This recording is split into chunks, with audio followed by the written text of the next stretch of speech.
سلام، امیدوارم که حالتون خوب باشه. ما تو قسمت قبلی گفتیم که داستان چجوری شکل میگیره، منطق و خیال چیه و تعریف اولیه از درام داشتیم و در انتها هم به یک شخصیت و یک مسئله رسیدیم. حالا میخوایم با هم دیگه یاد بگیریم که چجوری ما این داستان رو پرورش بدیم، بریم جلوتر و از همه مهمتر اینکه اتفاقات و مسائل برای یک قهرمان چجوری رخ میده توی فیلم‌ها و توی داستان. اصولاً مسائل کلاً توی فیلم‌ها به دو صورت اتفاق میفته. حالت اولش اینجوریه که یک شخصیتمون، قهرمان ما، داره به زندگی عادیش ادامه میده، زندگی در جریانه و یه اتفاق کاملاً غیر مترقبه و یه اتفاق بزرگ و عظیم و پرچالش وارد زندگیش میشه و هدفش و قصدش و نیتش کلاً همه اهدافشو میذاره تا اون اتفاق از بین ببره و زندگی رو برگردونه به حالت استیبل قبلی. حالت دوم چجوریه؟ توی حالت دوم هدف از قبل وجود داره.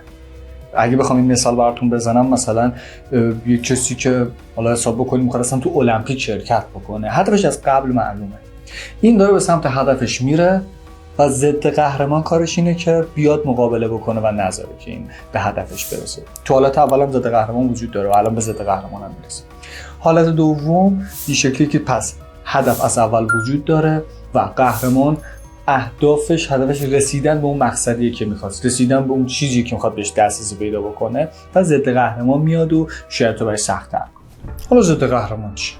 ببین، ضد قهرمان توی داستان خلق میشه و توی زندگی واقعیمون هم هست تا نذاره که قهرمان خیلی راحت به اهدافش برسه و این ضد قهرمان هرچی پررنگتر باشه و هر چقدر قهرمان دسترسی به هدفش سخت‌تر باشه، داستان برای من تو جذاب‌تره. چه داستانی رو جذب میکنه؟ اینکه اون کشمکش رو میبینیم که خود قهرمان خیلی داره تلاش میکنه که به اون هدفی که میخواد برسه و یک نیروی متضادی، حالا این ضد قهرمان یا انسانیه یا غیر انسانیه، طبیعت، هر چیزی که هست، اون ضد قهرمان شاید پول باشه، هر اتفاقی میتونه بیفته که قهرمان به هدفش نرسه.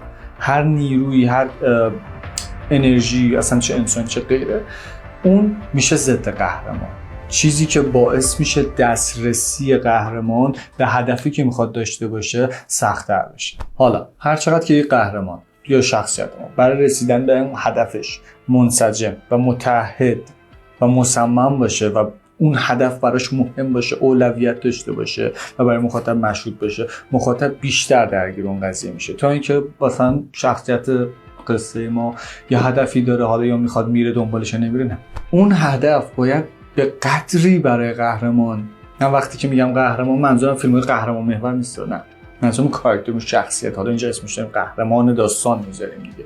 میخواد دختر 9 ساله باشه، میخواد پیرمرد 70 ساله باشه، شخصیت اصلی ما، حالا اسمش رو میذاریم قهرمان.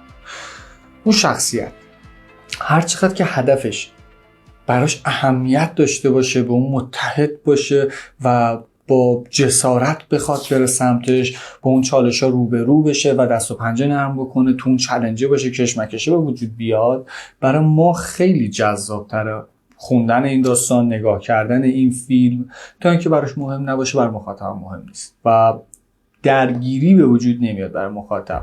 و اون سه حالت درگیری رو تو ویدیو قبلی بهت گفتم، اگه دوستش میتونید ببینید. سه حالت قبلی: من دردی، همدردی و ضدیت. هیچ کدوم اینا به وجود نمیاد. این سه حالت ارتباط برقرار کردن اگه به وجود نیاد، مخاطب داستان رو نمیبینه، اون فیلم رو نگاه نمیکنه، چون درگیر نشده، چون جذابیتی براش نداره که بخواد درگیر داستان بشه. کجا برای من و شما مخاطب جذاب یک فیلمنامه، یک فیلمی که میشینیم نگاه میکنیم، اینه که ببینیم ما چقدر درگیرش شدیم، چقدر از زمین خوردن قهرمان ناراحت میشیم، چقدر از بلند شدنش خوشحال میشیم، کجاها تو چالش‌های اون قهرمان، تو شکست‌ها، موفقیت‌ها باهاش همراهیم، کجا نگران میشیم برای سرنوشتش، برای سرگذشتش. اونه که برای ما جذابیت به وجود میاره و اون کشمکش به وجود میاد و تعلیق‌ها و درام‌ها از تو دل همین مسائلی که برای قهرمان وجود میاد. پس یک مسئله، یک قهرمان، یا میتونیم جابجاش بکنیم، یک قهرمانی که یک مسئله.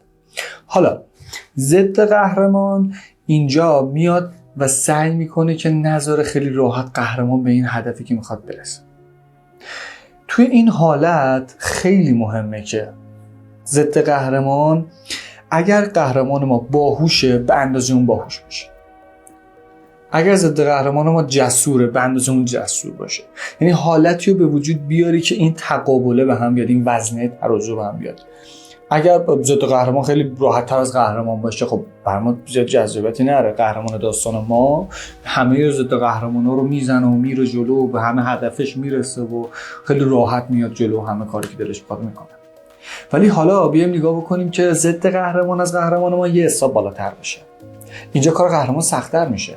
اینجا بیشتر تلاش میکنه که به هدفش برسه و ما بیشتر درگیر قصه میشیم.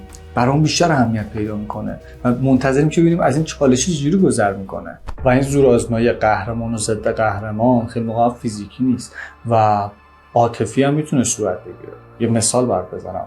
مثلا فرزندی که قرار مادرش رو به خاطر حالا برزداری همسرش بذاره خونه سال، قهرمان وسط قرار میگیره و 2 تا ضد قهرمان و 2 تا نیروی کششی اینجا رو به قهرمان هجوم میکنه و اینجا مقابله عاطفی صورت میگیره و این یک نوع از سطح زورآزمایی قهرمانه.